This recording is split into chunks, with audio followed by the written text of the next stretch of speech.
Boa noite, Felipe. Boa noite para a Ana também, para toda a nossa audiência. Pois é, Felipe.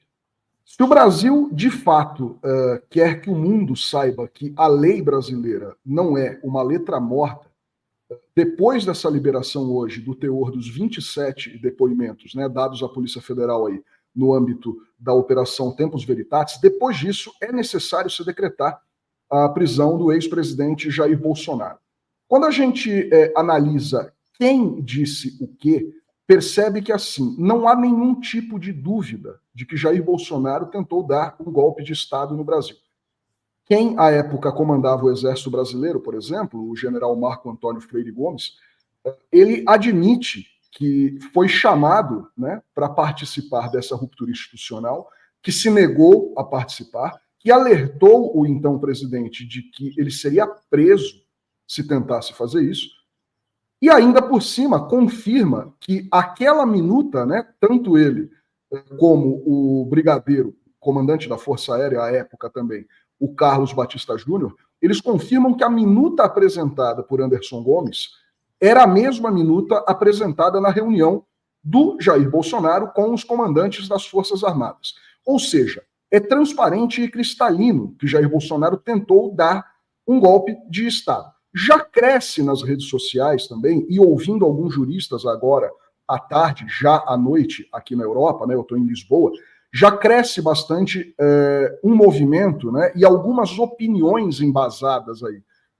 em alguns juristas de que já existe condições suficientes para que seja pedida a prisão preventiva do ex-presidente como uma medida cautelar, porque é muito claro que ele está tentando embaralhar as investigações, espalhando essas versões e contando histórias desconexas para tentar despistar os investigadores, mas todo esse material leva a crer que Jair Bolsonaro, de fato, indiscutivelmente, tentou dar um golpe de Estado no país. E os comandantes das Forças Armadas e outras pessoas, né, de outros núcleos, a gente via ainda há pouco, eu soltei uma matéria a respeito de um general da reserva, né, o Laércio Virgílio, que está na reserva há 24 anos. Né, o sujeito se aposentou em 2000 e era um dos responsáveis por articular o golpe em outros núcleos militares, porque podia se meter na política, por já estar na reserva.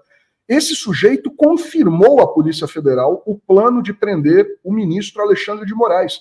E ainda alegou que essa prisão se daria para apenas restabelecer a normalidade institucional do Brasil e a harmonia entre os poderes.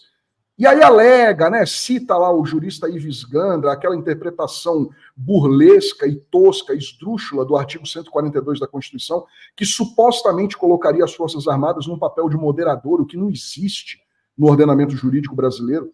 Então, assim, se o Brasil quer realmente mostrar para o mundo que a lei aqui não é letra morta, o Jair Bolsonaro precisa ir para a cadeia. E antes mesmo da condenação, precisa ir para a cadeia como uma medida cautelar, cumprindo uma medida de prisão preventiva, porque ele está atrapalhando o andamento de investigações que já o colocam como artífice de um golpe. Em tese, né, e em suma, Jair Bolsonaro nada mais é, né, ignaro e tosco como é, ele é apenas um Jorge Rafael Videla fracassado, um homem que tentou dar um golpe de Estado no país, não conseguiu e que vai terminar preso, como Videla. Videla foi preso e morreu no cárcere, inclusive, como um rato. E esse tem que ser o mesmo destino do Jorge Rafael Videla, porque do Bolsonaro, porque quem faz isso, naturalmente, precisa pagar com o peso da lei. Felipe, Ana. E a Argentina ela é um bom exemplo, né? Porque na Argentina se fez justiça. Eu até queria até a opinião da Ana sobre isso. Eu fico aqui realmente constrangido em ser alguém que trabalha no setor progressista há algum tempo e ver a covardia que um governo progressista tem em, por exemplo, não lembrar o golpe de 64, no aniversário de 60 anos agora, no dia 1º de abril. Isso tem que ser feito, né, Ana? As vítimas da ditadura militar no Brasil merecem isso. Então, quando o Henrique fala sobre a prisão que deve acontecer do Bolsonaro, que já há mais do que provas para uma prisão, há mais do que elementos ou subsídios para uma prisão preventiva, e cita o Videla, eu digo que o Bolsonaro já tem que ser um Videla. Agora, e a gente tem que lembrar que 64 não se puniu, foi anistia ampla e restrita e deu no que deu. Talvez Bolsonaro, Henrique e Ana, seja um produto da não punição aos golpistas de 64. Queria te ouvir, Ana. Olha, os governos que sucederam aquele período de ditadura, aqueles 21 anos, o que se entende é que eles assumiram um compromisso para que nunca mais aconteça e para que nunca se esqueça. Eu acho que a redemocratização ela foi fundada também nesse entendimento. Deveria ter sido, né? A gente vai percebendo que tem muita corrosão, digamos assim, no fundamento do nosso processo de redemocratização. Nós não tivemos uma justiça de transição realmente, como houve em outros países, e a Argentina é um dos grandes exemplos. Eu acho um erro.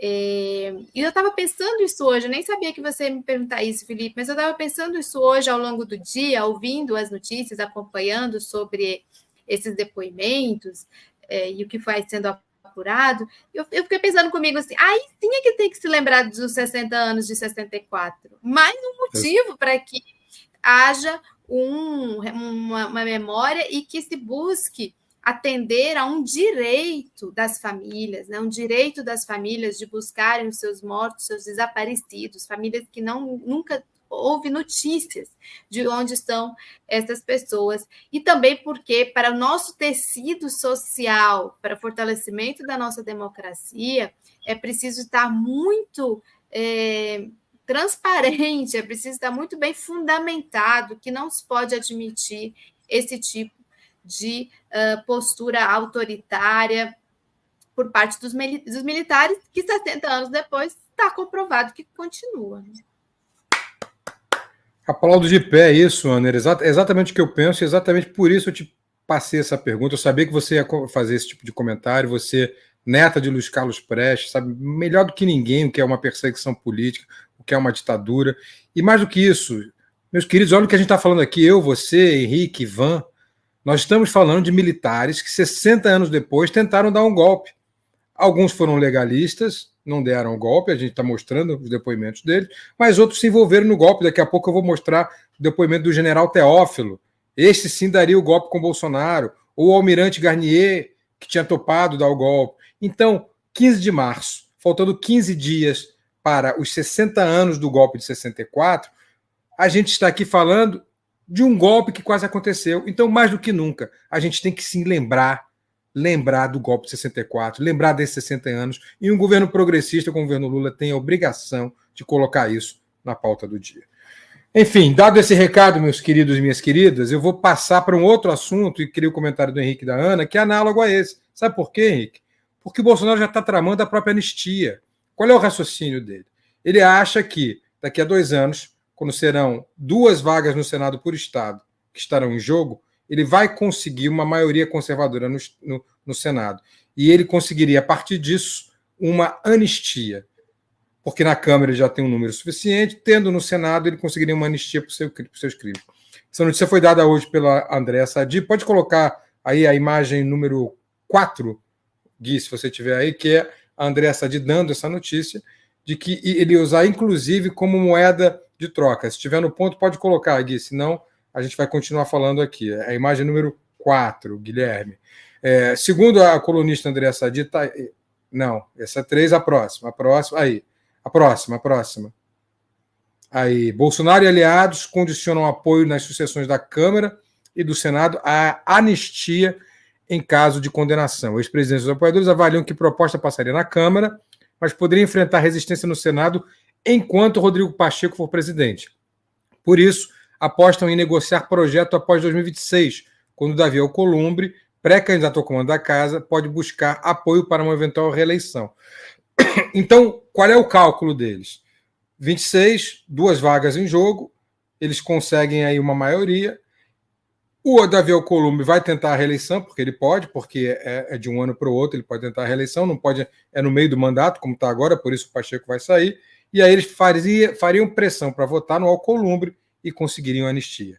É primeiro uma confissão de culpa, uma confissão de culpa, mas é também uma mostra de força, e uma mostra de que a gente está sendo muito frágil ao, por exemplo, não lembrar 64, e a gente dá subsídios para que eles tentem fazer uma anistia para um calhorda golpista como Bolsonaro. Henrique, Ana.